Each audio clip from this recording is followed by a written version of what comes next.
तो चलिए आज मैं मुन्ना ठाकुर, जैसा कि आपको पता है कि 10th क्लास का जो है टॉपिक वाइज कर सकता है या कह सकते हैं जिसके पास बुक नहीं है वो भी पढ़ रहा है यहाँ पे, ठीक है। आपको टेंशन बिल्कुल नहीं लेना है, मैं आप लोगों को कमेंट से ही जो है मैं आपको मैथ पढ़ा रहा हूँ, ठीक है। तो आपको टेंशन बिल्कुल नहीं लेना है। तो स्टार्ट करते हैं। आज का टॉपिक है आपका प्रमेय 1.1 है, यूक्लिड विभाजन प्रमेय का होता क्या है इसके बारे में। इसमें ज़्यादा कोई दिक्कत वाला बात नहीं, बस आपको सिर्फ अगर HCF आता होगा तो आपको दिक्कत नहीं होगा, ठीक है। HCF पाने का मतलब अगर महत्तम भी, अगर आपको उसी को बोलते हैं महत्तम आता है तो यहाँ पे कोई दिक्कत नहीं होगा आपको, ठीक है। बात करते हैं थोड़ा सा, उससे पहले अगर पेंसिल ले लेते हैं तो बहुत ही बेस्ट है क्या। तो चलिए पेंसिल फाइनली मैं जो हूँ ले लिया हूँ। अब बात करेंगे आपको कि यूक्लिड प्रेमिका है क्या, उसके बारे में बात करेंगे, ठीक है। तो देखिए कह रहा है कि दो धनात्मक पूर्णांक, दो को जो है धनात्मक मतलब समझते हैं कि नहीं। पहले तो आपको समझ नो थोड़ा सा धनात्मक का मतलब होता क्या है पहले आपको ये जानना होगा। धनात्मक अगर पूछे तो आपको डायरेक्ट बताना है कि जिसके आगे प्लस लगा हो या नहीं भी लगा हो। जैसे 2 है, ये धनात्मक संख्या है। अगर मान लीजिए -2 है तो ये आपका ऋणात्मक संख्या हो गया। समझ में आ गया। खाली 2 भी अगर लोगे तो ये धनात्मक है, +2 भी लोगे तभी धनात्मक है। कहने का मतलब है कि किसी संख्या का अगर कोई भी चिन्ह नहीं लगा है तो दिस इज कॉल्ड धनात्मक, यानी अगर इंग्लिश में बात किया जाए तो पॉजिटिव नंबर बोल सकते हो उसको, ठीक है। तो आपको पता चल गया कि धनात्मक पूर्णांक क्या होता है, ठीक है। अब पूर्णांक का मतलब अगर बात किया जाए तो जैसे मान लीजिए ये लाइन है, ठीक है, ये 0 हुआ, और इधर जो लाइन गया माइनस में गया, लेफ्ट साइड वाला क्या जाता है तो माइनस में, और इधर राइट साइड वाला क्या में जाता है, राइट साइड वाला जाता है आपका प्लस में। तो पूर्णांक वही होता है जो प्लस माइनस जिसमें सभी संख्याओं का संग्रह हो, दिस इज कॉल्ड पूर्णांक। समझ पाए होंगे। तो अब बात करते हैं, कह रहा है कि दो धनात्मक पूर्णांक यानी A और B दिए रहने पर ऐसी अद्वितीय पूर्ण संख्या यानी Q और R विद्यमान है जहाँ की आपका है A बराबर क्या है, A बराबर ये वाला, ये फार्मूला जो ना बहुत इंपॉर्टेंट है। A बराबर क्या है, A बराबर है आपका BQ प्लस R।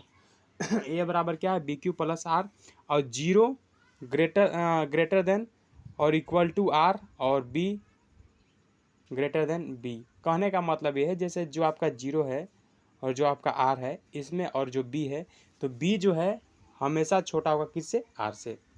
ऐसे समझिए, जो आपका B जो है हमेशा छोटा होगा किससे, R से, और R से छोटा होगा 0 या बराबर होगा। जो आपका 0 और R है ये दोनों बराबर या इक्वल हो सकते हैं। बराबर कहने का मतलब और इक्वल कहने का मतलब ये है कि बराबर मतलब हिंदी में हो गया बराबर, और इक्वल हो गया इंग्लिश में। बराबर होगा या बड़ा होगा, 0 से बड़ा होगा R। समझ पा, एक बार चलिए फिर से, मेरे हिसाब से लगता है कि आप नहीं समझ पा रहे हैं। देखिए A बराबर दिया हुआ है BQ प्लस R, इतना तो आपको फॉर्मूला पता है, लेकिन ये 0 है, ठीक है, E है, इसके बाद R है, फिर B है। समझिए बात को। जैसे यहाँ कहने का मतलब ये है कि जो R है, R और 0 का पहले लीजिए, R और 0 जो है, R आपसे बड़ा होगा किसको से, 0 से। 0 से बड़ा हो सकता है या बराबर हो सकता है। समझ में आया। R क्या हो सकता है, 0 से बड़ा हो सकता है या बराबर। लेकिन अगर यही बात को पीछे कर दिया जाए तो R जो है R से छोटा होगा 0। बात वही है, ऐसा कोई दिक्कत नहीं है, ठीक है। कहने का मतलब वही था आपको सेंस। और अगर बात किया जाए यहाँ पे B को थोड़ा सा उसके पेंसिल लेना चाहूँगा। अगर B के बारे में अगर यहाँ पे बात किया जाए तो B जो है R से बड़ा होगा, बस यही बात है, और क्या, और कोई ऐसा दिक्कत नहीं है, ठीक है। तो मेरे हिसाब से लगता है कि आप समझ पाओगे जो मैंने बात बताना चाहा। तो इस परिमाण की जानकारी जो है संभवतः बहुत पहले समय से ही, जो पहले ही से मतलब ये चल रहा था, परंतु लिखित रूप से जो है इसका सर्वप्रथम जो उल्लेख जो मतलब बताएगा, कौन बताएं, तो आप डायरेक्ट बताइएगा कि यूक्लिड, जो यूक्लिड एलिमेंट्स थे, उन्होंने इस यूक्लिड एलिमेंट की पुस्तक यानी क्लास नहीं कहेंगे 7 में जो है किया गया है। और यूक्लिड विभाजन एल्गोरिथम कलन विधि यानी इसी परिमिका को जो है लेमा पर आधारित है, ठीक है। बात करते हैं थोड़ा सा इसमें आपको जो दिया हुआ है इनके बारे में, मोहम्मद इब्न मूसा अली ख्वारिज़मी के बारे में कह रहा है। इस जो आपका डब्बा में दिया हुआ है उसके बारे में, थोड़ा सा पेंसिल लेना मैं भूल जा रहा हूँ। तो कह रहा है कि एल्गोरिथम की जो है सुपरिभाषित चरणों की एक श्रृंखला होती है। क्या होती है ये, जो आपका सुपरिभाषित एक श्रृंखलों की जो है आपका श्रृंखला होती है, जो कि एक विशेष प्रकार की समस्याओं को हल करने में जो एक प्रक्रिया को विधि प्रदान करती है। कहने का मतलब एक ऐसा श्रृंखला है जिसमें जो है आपका जो सवाल में कहीं अटक गया तो उसका मतलब सॉल्व करने के लिए जो है एक अच्छा साधन है, समझिए। तो बात करते हैं कि शब्द एल्गोरिथम यानी 9वीं शताब्दी के एक फारसी गणितज्ञ अल ख्वारिज़मी के नाम से जो है लिया गया है। और वास्तव में शब्द जो है एलजेब्रा, उसके बाद क्या है, उसके बाद जो है, सॉरी गाइस थोड़ा सा आंटी आ गया था इसके चलते। तो आपको पता चल गया कि ये जो है एक सरल विधि है जिसको सॉल्व किया जाता है। बात करते हैं कि शब्द एल्गोरिदम 9वीं शताब्दी के फारसी अल ख्वारिज़्म के नाम से जो है लिया गया, ठीक है। उसके बाद वास्तव में शब्द जो है एलजेब्रा भी जो है इन्हीं की पुस्तक हिसाब अल जबर अल मुकाबला से जो है लिया गया है। प्रेमिका एक सिद्ध किया हुआ कथन होता है और इसे एक अन्य कथन को जो है सिद्ध करने में प्रयोग करते हैं, ठीक है। इसमें ज़्यादा वैसा कुछ बात नहीं था, हम बताया गया किनके मतलब किसके द्वारा लिया गया है, कहाँ से लिया गया है, तो आपको कौन सा गणितज्ञ के द्वारा लिया गया, ये सब आपको बताएगा। वैसा कोई इसमें दिक्कत नहीं है, डायरेक्ट हम लोग बात करेंगे। लेकिन ऐसा नहीं है, मान लीजिए हो सकता है कि इनके पास पुस्तक ना हो, इसीलिए तो मैं आपको लाइन बाय लाइन पढ़ा रहा हूँ कि आपसे कहीं छूट ना जाए। क्वेश्चन तो हम लोग डायरेक्ट बात करेंगे, लेकिन टेंशन आपको बिल्कुल नहीं लेना है। तो बात करते हैं कि यूक्लिड विभाजन एल्गोरिथम दो धनात्मक पूर्णांकों का एचसीएफ परिकलित करने की जो है एक तकनीक है। जो यूक्लिड विभाजन है, नहीं बताया था आपको शुरू में कि जो एचसीएफ निकालने का एक मेथड है, समझिए। था अगर आपको महत्व आता है तो फिर टेंशन नहीं है चैप्टर में। कह रहा है कि आपको याद होगा कि धनात्मक पूर्णांकों यानी ए और बी का एचसीएफ का वह सबसे बड़ा पूर्णांक डी है, और जो ए और बी है दोनों पूर्णतः विभाजित करता है। ए और बी जो है दोनों पूर्णतः विभाजित करता है, और सबसे बड़ा पूर्णांक कौन है? डी है, ठीक है। बात करते हैं थोड़ा सा कि आइए कि सबसे पहले उदाहरण को लेकर देखिए किताब पढ़ने से पहले अगर उदाहरण देख लीजिएगा ना तो आपको क्वेश्चन बनाने में बहुत सूटेबल रहेगा, आपको हेल्प होगा, हेल्प बढ़िया से होगा, आपको किसी प्रकार का दिक्कत नहीं होगा। तो कह रहा है कि आइए एल्गोरिथम किस प्रकार के कार्य करता है। मान लीजिए कि पूर्णांक 455 है और कितना दिया हुआ है? 455 है। उसके बाद दिया हुआ है कि 42 है, तो इसका एचसीएफ ज्ञात करना है। तो हमें बड़े पूर्णांक को माने 455 से जो आरंभ करते हैं तब यूक्लिड परिमेय से जो हमें प्राप्त होता है। देखिए कहने का मतलब 455 के पहले बाहर लिखें, मतलब उसको हम भागा दे रहे हैं। जैसे 455 ऐसे लिखिएगा ना, उसके बाद आपको 42 से भागा देना, ठीक है। तो 42 से भागा दीजिएगा तो आपको 10 बार में जाएगा, तो आ जाएगा कितना? 420, बचेगा शेष 35। इस टाइप से लिख सकते हैं। फिर कह रहा है कि जो 42 इतना तक आप दे दिए, उसके बाद कह रहा है कि अब भाजक यानी जो आपका 42 है, तो 42 को क्या करना है सो देखिए। चलिए एक बार हम करते हैं, रुकिए थोड़ा सा आपको। तो आपको जैसे मान लीजिए थोड़ा सा पेंसिल था, जैसे 455 था, ठीक है। इसको भागा दिए 42 से, तो क्या बार में कटा? 10 बार में। कितना आया? 420। कितना आया? 35 आया, ठीक। 35 आया। अब 35 आया, ठीक है। कितना आया था? 35 में 35 आया था, तो 35 एक बार में लगाएंगे कितना आएगा? 7। इस टाइप से होगा ना, जैसे आप एचसीएफ निकालते बस उसी। उसके बाद क्या होगा? 7 से आएगा, फिर 7 को 35 को मतलब आगे करेंगे, फिर 7 से भागा देंगे। उसके बाद जो है इसमें जो 455 है, तो 455 को क्या किया इन्होंने जो है डिवाइड किया कितना से? 42 से। 42 से जब डिवाइड किया तो इसको जो है 10 बार में काटा, ठीक है। 10 बार में कटने के बाद क्या हुआ? 35। तो अब क्या करेंगे? 35 को जो है अब देखिए, अब भाजक जो है आपका 42 और शेषफल जो है 35 यूक्लिड प्रेमिका के प्रयोग करने से हमें जो है प्राप्त होता है, इतना प्राप्त होता है, ठीक है। तब क्या करेंगे कि 42 को आगे कर देंगे, ठीक है। नहीं समझे होंगे, देखिए 455 था, ठीक है। इसको भागा दिए कितना से? 42 से। तो ये 10 बार में कटा था तो कितना आया था? 420, ठीक है। फिर आया था हम लोग का 35। तो 35 आया, फिर इसको क्या करेंगे? तो इसको जो है 42 से भागा देंगे 42 में, ठीक है। तो 35 से कम 35 हो जाएगा, ठीक है। तो फिर कितना बचेगा? 12 में 5 7, यानी 7 बचा। अब 7 इसको इसी रह देंगे, फिर 35 को करेंगे, ठीक है। तो 7 बचे 35, यानी 5 बार में पूरा कट गया, ठीक है। 5 बार में क्या हुआ? पूरा कट गया। और शेष कितना आ गया? रिमाइंडर आ गया मेरा 0। रिमाइंडर कितना आ गया? 0 आ गया। तो आपसे पूछे कि इसका एचसीएफ क्या होगा, तो यहाँ पे देखिए ध्यान दीजिए कि यहाँ शेषफल 0 आ गया है तथा हम आगे कुछ नहीं कर सकते हैं। हम लोग का तो मेन मकसद वही रहता है कि जो आपका शेषफल है यानी जो रिमाइंडर उसको 0 लाना है। उसके बाद क्या कर सकते हैं कि हम इस स्थिति के अलावा जो है भाजक अर्थात साथी है, और जो आपका 455 है और 42 का एचसीएफ कितना है यहाँ समझे कि नहीं? देखिए आपका जो एचसीएफ यहाँ पे मान जाएगा कितना आया था? 35, ठीक है। फिर इसको क्या किया था हम लोग? 7 से 7 बचे 35। इस टाइप से किए थे कि नहीं? यहाँ पे देखिए मेरे हिसाब से लगता है कि आप लोग कन्फ्यूजन हो रहा है थोड़ा सा। एक बार देखिए 42 आया था, लास्ट में इसको हम करके बता रहा हूँ, ठीक है। 42 आया था, उसके बाद क्या था? इसको जो है 35 से दिए थे, तो 35 से कम 35, तो कितना आया? 12 में 5 7, उसके बाद 35, 7 बचे 35। जय बार में काटा वो नहीं आपका आंसर है, आपका ये वाला आंसर है। कितना से कटा? 7 से ना, तो आपका HCF आएगा 7। यहाँ वही लाइन कह रहा है कि साथ ही जो है आपका 455 और 42 का HCF है। ठीक है, थोड़ा सा और बात करते हैं कि आप जो है इस सत्यता की जांच जो है 455 और 42 के सभी गुणनखंडों को भी लिख कर सकते हैं, और यह विधि जो है इसी कारण के द्वारा है कार्य करती है। ठीक है, मेरे हिसाब से लगता है कि आपको यूक्लिड जो आपका जो थ्योरम था कह सकते हैं, या यूक्लिड जो मेथड था वो आपको पता चल गया होगा। ठीक है, बात करते हैं कि यूक्लिड विभाजन एल्गोरिथम है जिसके चरणों में जो है आपको नीचे स्पष्ट किया जा रहा है। धनात्मक पूर्णांकों को मान लीजिए C और D, C जो है आपका बड़ा होगा D से, और HCF ज्ञात करने के लिए नीचे दिए गए चरणों को अनुसरण कीजिए। यहाँ पे चरण दिया हुआ अनुसरण करने के लिए आपको बता रहा, मतलब इसके हिसाब से जो है आपको फॉलो करना है। जैसे C और D के लिए जो है यूक्लिड विभाजन प्रेमिका का प्रयोग कीजिए। हमें ऐसे Q और R ज्ञात करना है, जहाँ C बराबर क्या होगा DQ plus R, DQ plus क्या होगा DQ प्लस, थोड़ा सा मैं पेंसिल लेना चाहूँगा ताकि आपको जो है क्लियर समझा सकूँ। तो कह रहा है C बराबर होगा DQ प्लस R। ठीक है, तो मेरे हिसाब से लगता है कि जो आपको मैंने जानकारी आपको दी, आपको जो है पता चल गया होगा। तो चरण 1 में क्या बताया था आप समझे कि नहीं? चरण 1 में यही बताया था कि जो आपका C और D के लिए जो है आपका यूक्लिड विभाजन प्रेमिका का जो है प्रयोग कीजिए। इसीलिए हम ऐसे Q और R ज्ञात करते हैं, जो C मतलब इस फॉर्म में रहेगा मोटा मोटी अगर बात की जाए तो। आपको जो अगर HCF निकालने आ गया तो आपको किसी प्रकार का दिक्कत नहीं होगा। ठीक है, सेकंड चरण में कह रहा है कि यदि R बराबर 0 है तो D का पूर्णांक D पूर्णांकों C और D का HCF यदि R बराबर 0 है तो D और R के लिए जो है यूक्लिड विभाजन प्रेमिका का जो है प्रयोग कीजिए। ये चरण मेरे हिसाब से लगता है कि ज़्यादा उतना समझाने का जरूरत नहीं, आप देख लीजिएगा चरण। बाकी किसी प्रकार का अगर दिक्कत होता है तो बताइएगा फिर। ठीक है, डायरेक्ट हम लोग आते हैं सवाल के ऊपर। एग्जाम्पल आपका देखिए, उदाहरण 1 दिया हुआ है।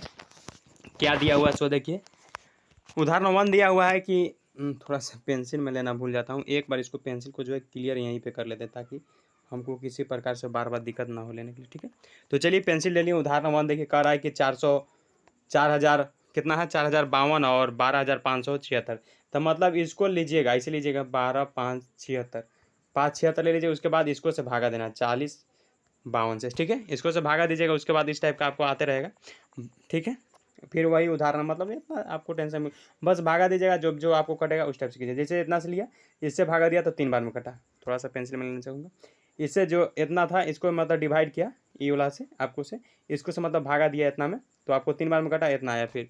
ठीक है, उसके बाद इसको आगे कीजिएगा और फिर 420 को लीजिएगा, उसके बाद 9 बार में कटा, फिर 72 272 शेष बचा इस टाइप से। ठीक है, उसके बाद फिर क्या किया कि 420 जो ई वाला है, अब इसको आगे करेंगे, 420 को आगे करेंगे, जो शेषफल है उसको से फिर भागा लगाएंगे किसको में 420 में, तो 420 में भागा लगाएंगे 272 से, तो एक बार में कटा और 148 शेष बचा। उसके बाद क्या करेंगे, फिर जो आपका 272 है, इतना आपको लिखना नहीं है, बस इस टाइप को जो आपका मैं बता देना चाहता हूँ, जो आपको ये है ये वाला, ये सब लिख दीजिएगा ना, तो अभी चलेगा, कोई दिक्कत नहीं है। ठीक है, उसके बाद फिर क्या किया कि आपका 200 क्या किया कि जो आपका 272 है तो उसको 124 इसमें शेषफल बचा, और फिर 148, तो 148 के आगे कर दिया, फिर 124 लिखा, एक बार में कटेगा, फिर 24 शेष बचेगा। ठीक है, तो अब 124 के आगे करेंगे, फिर क्या करेंगे, तो 24 लगाएंगे, तो 5 में कटा, फिर 4 शेष बचा। तो अब किसको आगे करेंगे, 24 को आगे करेंगे, फिर 4 से लगाएंगे भागा। ठीक है, बस यही करते रहना है। मेरे हिसाब से लगता है कि आप समझ पाएंगे, नहीं समझ पाएंगे तो एक बार फिर से देखिए जो 576 था उसको क्या किया कि 40 52 से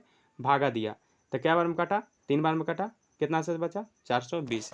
अब जो इतना बार में कटा, मतलब 3 से जो पहले वाला था उसको फिर आगे करेंगे, जो शेषफल बचेगा उससे भागा देंगे, तो जय बार में कटेगा उतना लिखेंगे, और जितना जो रिमाइंडर बचेगा यानी शेषफल उसको लिखेंगे। तो यहाँ पे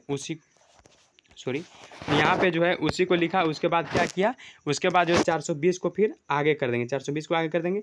अब जो शेषफल बचा है उससे भागा देंगे, तो क्या बार में कटेगा, एक बार में कटेगा, शेषफल आएगा 148। उसके बाद अब क्या करेंगे, जो ये 272 को आगे कर देंगे, उसके बाद जो आपका शेषफल बचा है उसको से भागा लगेंगे, तो एक बार में कटेगा, फिर 24 शेष बचेगा। उसके बाद क्या करेंगे, तो उसके बाद जो है आपको मैं बता दे रहा हूँ, थोड़ा सा पेंसिल लेना चाहूँगा, तो 148 से जो है 124 में भाग देंगे, फिर एक बचा, फिर ई, तो फिर इसको अब आगे कर देंगे। इस टाइप से करते रहना बस। अगर आपको HCF आता होगा तो किसी प्रकार का दिक्कत नहीं होगा। बस मेरे हिसाब से लगता है लास्ट में फिर अगर आपको शेषफल अगर 0 आ जाता है तो उसके बाद बता दीजिएगा कि इसका HCF क्या होगा। तो इसका HCF क्या होगा, तो इसका HCF 4 होगा। ठीक है, तो अगर बात किया जाए तो कितना है 12500 मतलब 12576 और 4052 का जो है HCF 4 है, मतलब 4 से जो है पूरा डिविजिबल हो गया। 6 बार में क्या 24 बचा था ना, तो 6 चौका 24 लगा दिए और 0 रिमाइंडर बच गया था, इसीलिए इसका लघुत्तम नहीं महत्तम कह सकते हैं, महत्तम इसका 4 होगा, यानी HCF 4 आएगा। बस यही है, और इसी प्रकार का अगर किसी प्रकार का दिक्कत होगा तो बताइएगा फिर, ठीक है। अब बात करते हैं कि यूक्लिड विभाजन एल्गोरिथम न जो है केवल बड़ी संख्याओं का HCF परिकलित करने में जो उपयोगी है, अपितु ये इसीलिए भी महत्वपूर्ण है क्योंकि एल्गोरिथम में से एक ऐसा है जिनका कंप्यूटर में एक प्रोग्राम के रूप में जो है सबसे पहले प्रयोग किया था। मतलब जो आपका एल्गोरिथम जो है इसको मतलब कंप्यूटर के विभिन्न लैंग्वेज में इसको यूज किया गया था, ठीक है। थोड़ा सा टिप्पणी पढ़ लेते हैं, टिप्पणी क्या है उसके बाद फिर देखते हैं आगे। जब हम लोग एक्सरसाइज में जाएंगे तो उसको आज छोड़ देंगे, उसको नेक्स्ट वीडियो में आपको कंप्लीट कराऊंगा, ठीक है। तो आपका क्या कर रहा है टिप्पणी, टिप्पणी फर्स्ट कर रहा है कि जो यूक्लिड विभाजन प्रेमिका है और यूक्लिड विभाजन एल्गोरिथम में परस्पर इतने अंतर्निहित हैं कि लोग प्राय यूक्लिड विभाजन प्रेमिका को ही यूक्लिड विभाजन एल्गोरिथम समझ लेते हैं। कह रहा है जो आपका यूक्लिड विभाजन है, यूक्लिड विभाजन प्रेमिका है और जो आपका यूक्लिड विभाजन एल्गोरिथम है, इसको जो है लोग कन्फ्यूजन में हो जाते हैं। इतना मतलब ये दोनों लगता है कि एक ही जैसा है, लेकिन आदमी क्या कर रहा है कि जो यूक्लिड विभाजन प्रेमिका को जो है उसी को जो है आपका यूक्लिड विभाजन एल्गोरिथम समझ लेता है। आप समझे कि नहीं क्या होता है एल्गोरिथम प्रिज्म, आपका यूक्लिड विभाजन क्या होता है और एल्गोरिथम क्या होता है, क्या आपको पता चला। सेकंड में कह रहा है कि यदि यूक्लिड विभाजन प्रेमिका यानी एल्गोरिथम को केवल धनात्मक पूर्णांकों के लिए जो है के लिए ही होता है, ठीक है। लिखा गया है परंतु सभी पूर्णांकों यानी शून्य को छोड़कर अर्थात b बराबर 0 के लिए लागू किया जा सकता है। यदि हम यहाँ इस तथ्य पर विचार करेंगे तो यूक्लिड विभाजन प्रेमिका एल्गोरिथम के संख्याओं के गुणों से जो है संबंधित अनेक अनुप्रयोग हैं। इन अनुप्रयोगों के जो है कुछ उदाहरण नीचे दिए गए हैं। जैसे एग्जाम्पल 2 देखिए, उदाहरण 2 देखिए, कह रहा है कि दर्शाइए कि प्रत्येक धनात्मक सम यानी पूर्णांक जो है 2q के रूप में 2q। देखिए जो फर्स्ट क्वेश्चन मैंने आपको बताया ना, वो क्वेश्चन आपको एक्सरसाइज में डायरेक्ट देखने को मिलेगा। यह वही क्वेश्चन है लेकिन उसी बेस पे आपको रहेगा, ठीक है। तो जो आपका सेकंड उदाहरण मैं बता रहा हूँ ये भी जो है आपको फर्स्ट है जो 1.1 है ना उसी में आपको देखने को मिलेगा।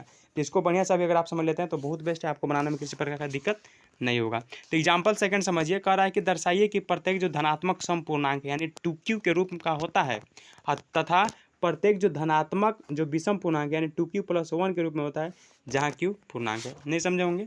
कह रहा है कि दर्शाइए जो प्रत्येक धनात्मक मतलब आपको हम बताए थे ना पॉजिटिव वे में, पूर्णांक जो है आपका जो सम है पूर्णांक 2q है, 2q रूप का होता है, तथा जो प्रत्येक धनात्मक विषम पूर्णांक जो है वो क्या के रूप में होता है 2q + 1। सम अगर पूछे सम अगर पूर्णांक तो 2q है, 2q का रूप होता है, लेकिन वही अगर प्रत्येक धनात्मक विषम पूछे तो 2q + 1 हो जाता है, ठीक है। मान लीजिए 2q की जगह मान लीजिए आप कुछ रख दिए 2 रख दिए तो 2 दूना 4 + 1 आएगा 5, अगर 3 रखिए 3 दूना 6 + 1 7, इस टाइप से आएगा कि नहीं, हमेशा वो विषम आएगा। लेकिन यहाँ पे आप मान लीजिए 2q अगर जो सम है अगर यहाँ पे आप अगर कुछ भी रखते हैं कोई भी संख्या से अगर मल्टीप्लाई करते हैं 0 को छोड़ के तो आपको क्या आएगा, हमेशा सम ही आएगा। 7 भी रखिएगा तो 14 आएगा, 8 रखिएगा 16 आएगा, 9 रखिएगा तो अभी 18 आएगा, यानी सम आ रहा है कि नहीं। तो यही है बात। समझिए कि मान लीजिए कि ये कोई धनात्मक, थोड़ा सा इसको उदाहरण को रहने देते हैं। मान लीजिए क्या है कि मान लीजिए कि जो a है कोई धनात्मक पूर्णांक है और b बराबर 2 है, तब यूक्लिड विभाजन यानी एल्गोरिथम से जो है किसी पूर्णांक जो आपका q जो है आपका 0 के बराबर होगा या इक्वल होगा।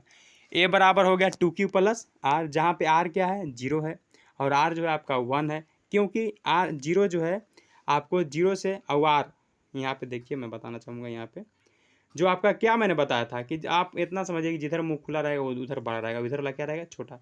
तो समझिए यहाँ पे जो आपको कह रहा है 0 जो है r है, तो r क्या है, r जो है 0 से छोटा है और बराबर हो सकता है, ठीक है। और जो 2 जो है r से बड़ा है, ठीक है। इसीलिए a बराबर 2q या कह सकते हैं a बराबर 2q + 1, ठीक है।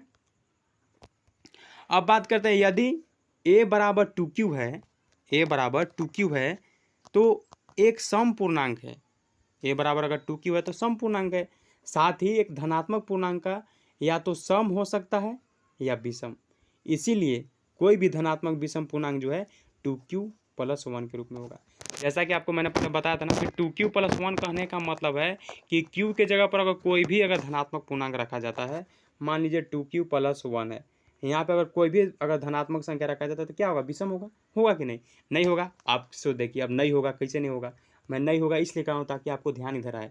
तो मान लीजिए 2 गुने अगर 3 कर रहे हैं +1 तो तो क्या हो गया, 3 दूना 6 1 7 हुआ कि नहीं, ये क्या हुआ, विषम संख्या हुआ। अगर वही सिर्फ 2q रहता तो क्या होता, मान लीजिए 2 गुना, अगर मान लीजिए हमको कुछ रखना है q की जगह पर, मान लीजिए हमको 5 रखना है, ये 5 क्या है, विषम संख्या, लेकिन हम मल्टीप्लाई करेंगे तो क्या आएगा, समय ना आएगा। तो वही कह रहा है कि जो आपका 2q होगा वो हमेशा विषम पूर्णांक का रूप होगा। और देखिए यदि a बराबर 2q है तो एक सम पूर्णांक है, a बराबर अगर 2q है तो ये सम पूर्णांक है, और अगर विषम पूर्णांक की बात किया जाए तो 2q + 1 का रूप होना चाहिए। ठीक है, चलिए बात करते हैं उदाहरण नंबर 3 क्या है। सो कह रहा है कि दर्शाइए एक धनात्मक विषम पूर्णांक यानी 2q + 1 या 4q + 3 का रूप होता तो q एक पूर्णांक है। कह रहा है कि दर्शाइए धनात्मक यानी विषम पूर्णांक यानी 2q + 1 या 4q + 1 और 4q + 3 का रूप होता जहाँ q एक पूर्णांक संख्या। मान लीजिए q पूर्णांक संख्या है तो आपको दर्शाना है, आपको दिखाना है। तो मान लीजिए अगर हम शुरू यहीं पे अगर मान लिए कि आपका जो है, थोड़ा सा मैं पेंसिल लेना चाहूँगा। जैसे कह रहा है कि q जो एक पूर्णांक संख्या, मान लीजिए 4q + 1 है, ठीक है ना।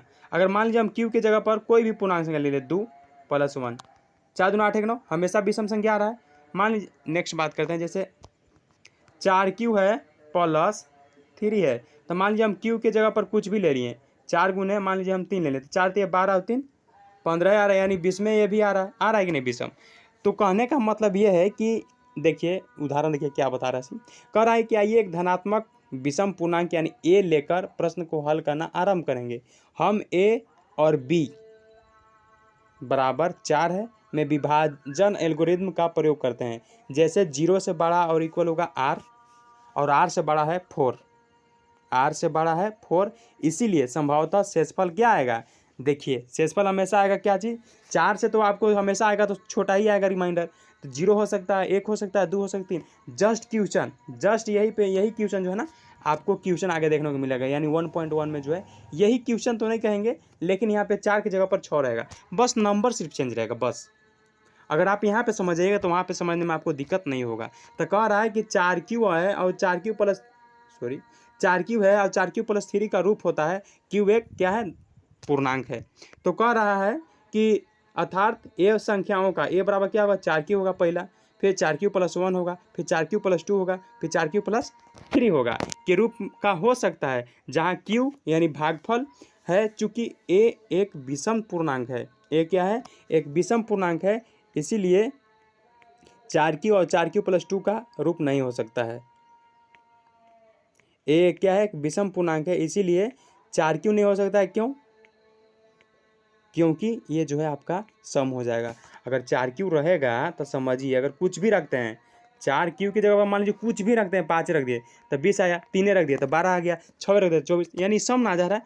इसीलिए तुम आपका जो है 4q नहीं होगा और 4q + 2 जो है ये नहीं हो सकता है, क्योंकि ये जो है दोनों 2 से विभाज्य। सम का मतलब क्या होता है, सम का मतलब तो वही ना होता है कि जो 2 से विभाज्य है, यानी 4q नहीं हो सकता है। इसीलिए आपका क्या होगा, 4q फिर 4q + 1 और 4q + 2 या 4q + 3 का रूप हो सकता है, जहाँ q भागफल है, चूँकि एक विषम संख्या, इसीलिए 4q को छोड़ दीजिए और 4q 2 का छोड़ दीजिए, ये सब नहीं होगा, क्योंकि दोनों जो है 2 से विभाज्य। इसीलिए इसका आंसर क्या होगा, इस धनात्मक विषम पूर्णांक का, तो 4q होगा और 4q + 3।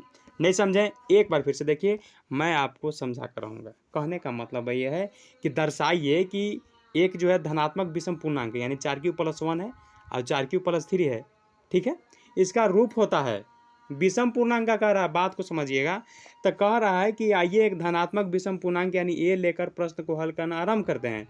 क्या लेकर, विषम पूर्णांक a को लेकर के, ठीक है। तो कह रहा है कि a और b बराबर 4 से विभाजन एल्गोरिथम का प्रयोग करते हैं, ठीक है। तो आप इतना तो ध्यान रखिएगा ना कि रिमाइंडर जो होगा तो 0 या होगा या 0 के बराबर होगा, 0 से तो बेसी होगा नहीं, और बेसी होगा तो भागा लगेगा, इतना दिमाग में आपको रखना है। तो खूब से खूब 4 आया तो 4 से तो कम तक ना जाएगा, 1 जाएगा, 2 जाएगा, 3 जाएगा, अगर 4 आएगा तो वही कट कुट हो जाएगा, 0 आ जाएगा, ठीक है। इतना तक समझ पा रहे होंगे आप। तो कह रहा है कि a बराबर 4q हो सकता है, 4q + 1, 4q + 2, 4q + 3 हो सकता है, ठीक है।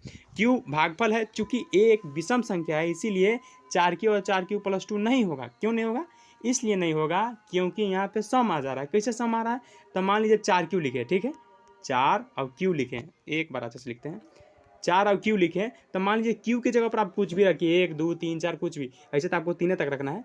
तो अगर कुछ भी आप रखते हैं तो यहाँ हमेशा तो यहाँ समय ना आएगा। मान लीजिए 4 गुने 3 करते हैं 4 3 12, 4 गुने 2 करते हैं 4 दूना 8, 4 गुने 4 करते हैं 16, तो आपको क्या आ रहा है, सम आ रहा है, इसीलिए 4 क्यों नहीं होगा। और 4 क्यू प्लस 2 क्यों नहीं होगा, इसलिए नहीं होगा क्योंकि सम में अगर 2 को जोड़ेंगे तो सम में आएगा।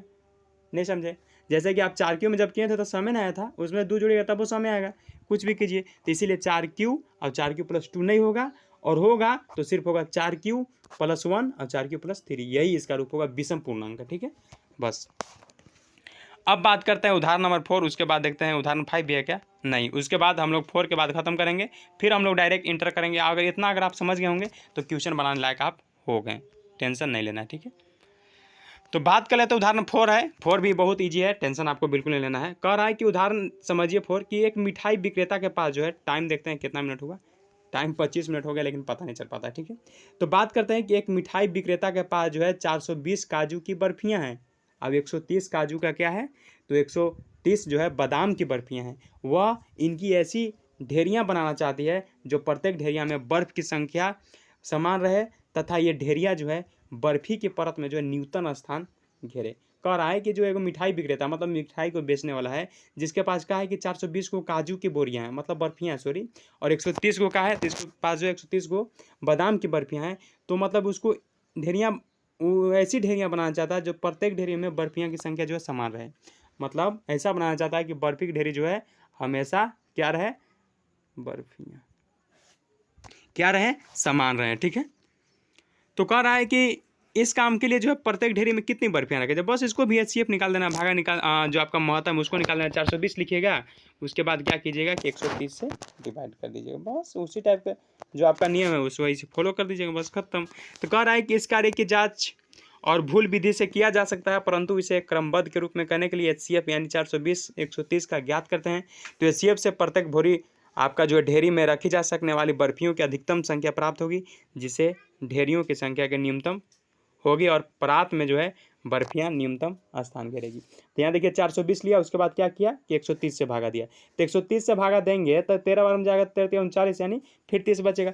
फिर 130 को क्या करेंगे, फिर 130 को आगे कर देंगे, तो 130 को आगे करेंगे तो हमारा रिमाइंडर कितना बचा था 30, तब 30 से भागा देना था, 30 चौका 120 और फिर बचा 10, तब क्या करेंगे 130 को आगे कर देंगे। ठीक है, 130 को आगे करेंगे फिर रिमाइंडर से भाग देंगे, तो कितना है, तो 10 दिया 30, लास्ट में आ गया 0, तो आपका HCF क्या आएगा, यहाँ पे देखिए जो आपका 30 आया, मैं यहाँ पे आपको बताना चाहूँगा, जैसे यहाँ देखिए 30 आया, ठीक है, फिर हमको रिमाइंडर आ गया था 10, जब वहाँ पे घटाया था ना, यहाँ पे देखिए एक बार मैं पूरा आपको प्रयास करता हूँ बताने का।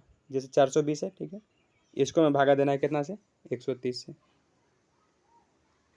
यहाँ पे लगाया 3 बार में, 13 39, 0 12 9 3 काट कूट, फिर आया 100, कितना आया 130, 30 चौका 120 आया 10, अब 10 से लगाए यहाँ 3 बार में, 10 दिया 30, यानी 3 बार में पूरा कट गया। लेकिन ये नहीं होगा, आपका आंसर होगा ये 10, क्योंकि हम लोग 10 से जो है पूरा प्रॉपर वे में काट लिए। तो इसीलिए आप कह सकते हैं कि 420 और 130 का HCF क्या होगा, 10 होगा।